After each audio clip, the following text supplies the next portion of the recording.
Dear friends, hello everyone. Today we will prepare tartlets with the popular combination of pistachio and red berries. The tartlets turn out not only very tasty but also beautiful, textured, bright, and eye-catching. Let us get cooking. Let us begin with the tartlet base made of short crust pastry. For the short crust pastry, we will need cold butter from the refrigerator, cut into small cubes. Eggs, they need to be whisked with a whisk until the white is combined with the yolk. Sifted flour, powdered sugar, almond flour, and salt.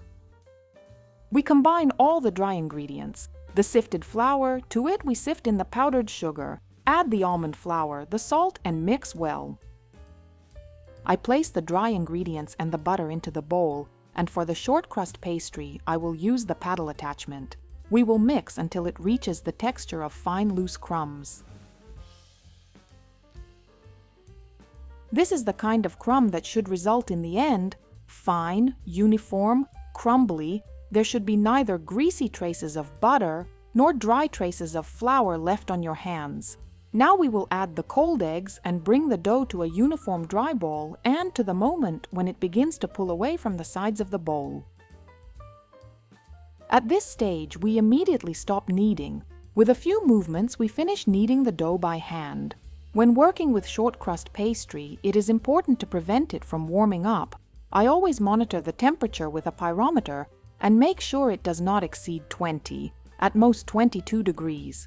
If the dough starts to heat up, I pause the work and cool it. Right now the temperature allows, and I immediately roll out the dough, and afterwards I cool it in its rolled out form. I divide the dough into 2 parts and roll it out between 2 sheets of parchment paper. I pre-chill the rolling pin and the baking sheet in the refrigerator. This allows us to keep a comfortable working temperature for a longer time. We do not roll out short crust pastry in the usual sense. Instead, we gently smooth it from the center toward the edges, and it is essential to periodically peel the paper away from the dough on both sides. For the tartlet shells, you can make the layer of dough slightly thicker than usual because they are taller and there will be more filling. We work quickly, roll out both portions of dough, and I immediately transfer them onto the chilled baking sheet. Now the dough needs to be very well chilled and stabilized before further work. This is a minimum of 8 to 12 hours, and at this same moment we will immediately make the preparation for the whipped ganache because it also needs time to stabilize. For it, we will need white chocolate, cream with a fat content of 33%, pistachio paste, glucose syrup, and gelatin, which I soaked in cold water beforehand. Chocolate should be melted in short bursts in the microwave or in a double boiler. Here, the main thing is not to overheat it so that it does not seize. We pour 1/2 of the cream from the recipe into a small saucepan. We add the glucose syrup to it and heat them together to about 60 degrees. Then we add the bloomed gelatin and stir well until it is completely dissolved. We add pistachio paste to the melted chocolate and pour in the hot cream with gelatin. We blend everything together with an immersion blender until the mixture is smooth and homogeneous. And then, without stopping the blender, we pour in the second portion of cold cream and once again combine thoroughly. We pour the ganache into a shallow container in a thin layer, cover it with plastic wrap in contact with the surface, and send it to stabilize along with the dough for a period of 8 to 12 hours. For the tartlets, I will use the well-known basket-shaped mold. Right now, this tartlet shape is especially popular, and I like it very much too. And since my molds are the regular kind without any non-stick coating, I grease them with butter, especially inside the ridges, and chill them in the refrigerator. When the dough has stabilized, we separate the baking paper from both sides, cut out circles with a round cutter, and place them on top of the chilled molds. We work quickly. I will list the dimensions of all the molds in the description below the video, and so that the tartlets have a crisp, beautiful relief, I gently press the ridges with a modeling tool, but carefully and without heavy pressure. And since the molds are not perforated, small holes need to be poked in the bottom with a fork, and I will bake them on a perforated baking sheet. We also need to chill the base before baking. When working with short crust dough, it is important to keep it chilled at all times. And while the bases are chilling, we will prepare the Pistachio Frangipane filling.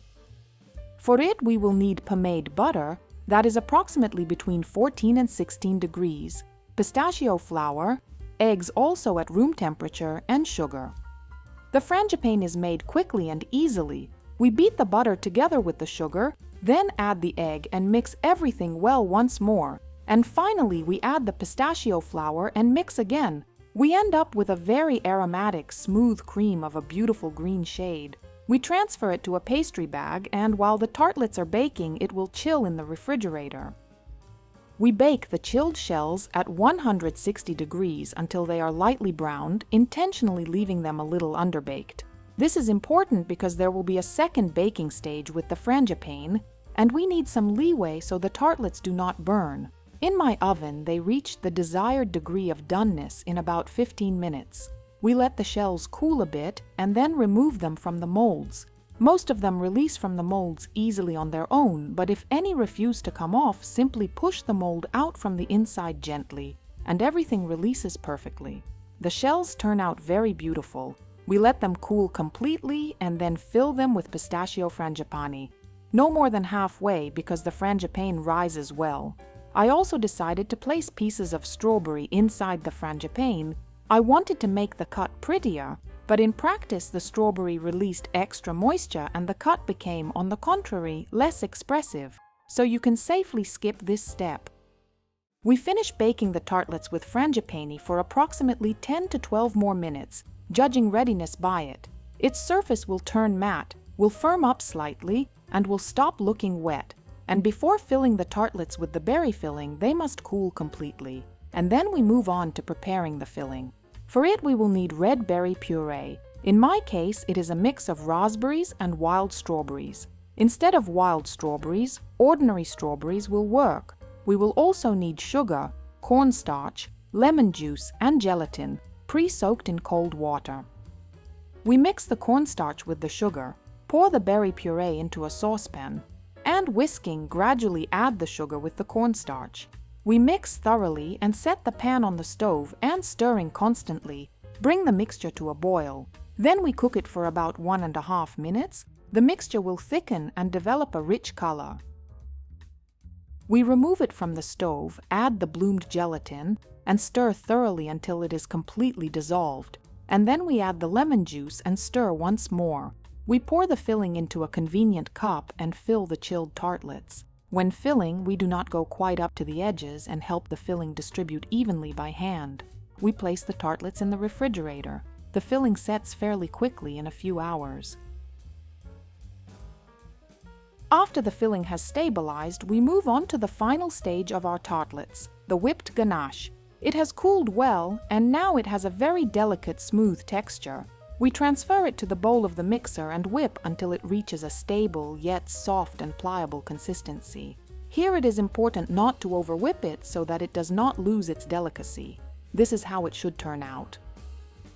We transfer the finished ganache into a piping bag fitted with a regular round tip and pipe it into the tartlets. Such simple decor is popular right now, but if you wish, of course, you can use a tip that creates any other pattern. For decoration, I use fresh strawberries. Raspberries or wild strawberries will also work perfectly. Fresh berries not only look beautiful, but also add a bright flavor accent and complement the overall composition. Additionally, I use a little bit of freeze-dried raspberries and crushed pistachios.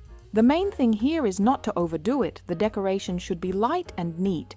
And look at how beautiful and striking the tartlets turned out. And they are very, very tasty.